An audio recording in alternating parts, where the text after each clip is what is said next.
So this is read from Proverbs 18 in the King James Version. Moral, ethical, and spiritual precepts.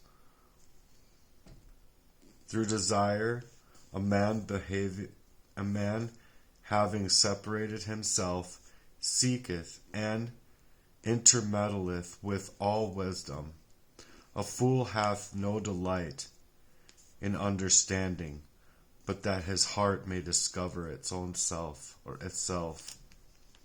When the wicked cometh, then cometh also contempt, and with ignominy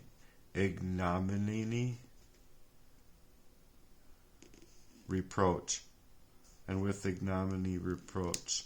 I'd have to look up that word. I should look it up.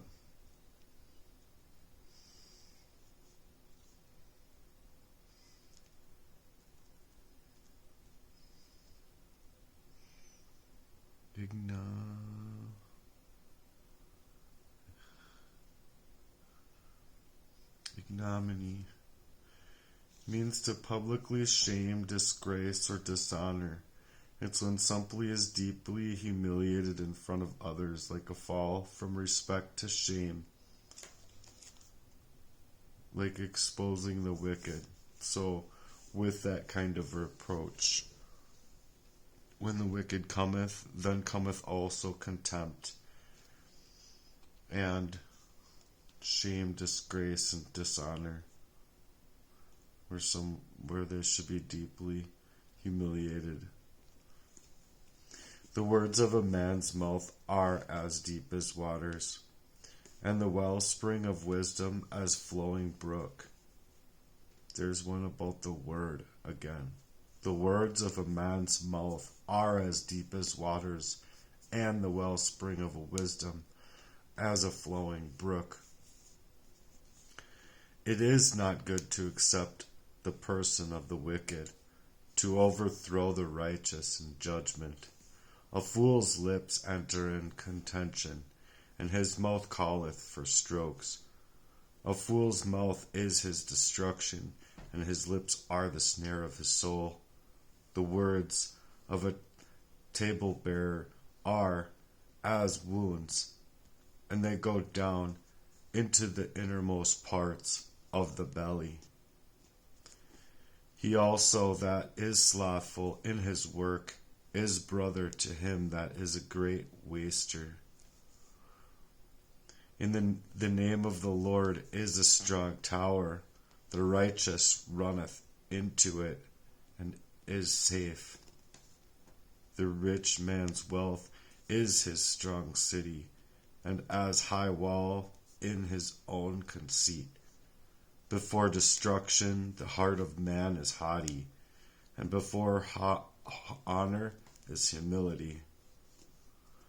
He that answereth a matter before he heareth it, it is folly and shame unto him. The spirit of a man will sustain his infirmity, but a wounded spirit, who can bear it? Who can bear? The heart of a prudent gutteth knowledge, and the ear of the wise seeketh knowledge. A man's gift maketh room for him, and bringeth him before great men. That he is first in his own cause seemeth just, but his neighbor cometh and searcheth him. The lot causeth contentions to cease, and parteth between the mighty. A brother offended is harder to be won than a strong city, and their contentions are like the bars of a castle. A man's belly shall be satisfied with the fruits of his mouth, and with the increase of his lips shall be filled. Death and fire are in the power of the tongue, and they that love it shall eat the fruit thereof. Whoso findeth a wife findeth a good thing, and obtaineth favor of the Lord, which is an exact thing I built a song from before in one of my works. But anyway, the poor useth entreaties, but the rich answereth roughly. A man that hath friends must show himself friendly, and there is a friend that sticketh closer than a brother. I'm going to read those last two. The poor useth entreaties, but the rich answereth roughly. A man that hath friends must show himself friendly, and there is a friend that sticketh closer than a brother. That sticketh closer than a brother. That's why I didn't understand it. I didn't read it right. So, and is a friend that sticketh closer than a brother. And then we're going to stop right here, and we'll go on into Isaiah 6 next. Thanks for being here.